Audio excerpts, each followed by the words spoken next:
Meski hampir seluruh tindak pidana harus dibuktikan dengan adanya niat jahat atau mens rea, tetapi tidak semua tindak pidana mensyaratkan adanya suatu niat jahat atau mens rea. Terdapat beberapa peristiwa tindak pidana di mana berlaku tanggung jawab mutlak atau strict liability dari si pelaku. Jadi untuk membuktikan bahwa pelaku bersalah, maka cukup dibuktikan dengan menekankan pada tanggung jawab atas perbuatan atau actus reus yang melanggar hukum.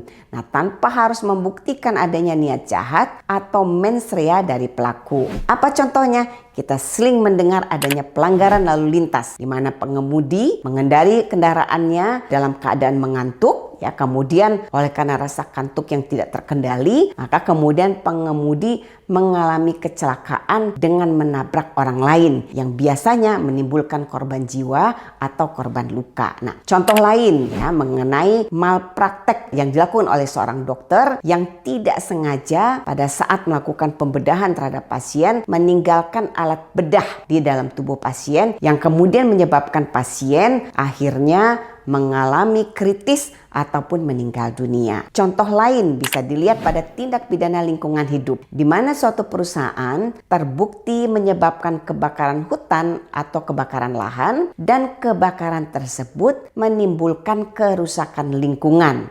Nah, maka dalam hal ini perusahaan tersebut dapat dikenakan sanksi pidana.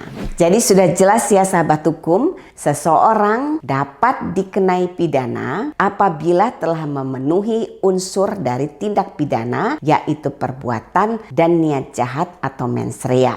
Unsur mens rea dan actus reus ini penting karena untuk menentukan tindak pidana yang dilakukan oleh seseorang. Namun bukan berarti mens rea menjadi satu-satunya unsur yang menjadi penentu adanya suatu tindak pidana. Karena beberapa tindak pidana juga menekankan pada suatu perbuatan pelanggaran hukum tanpa harus melihat apakah seseorang itu memiliki mens rea atau tidak.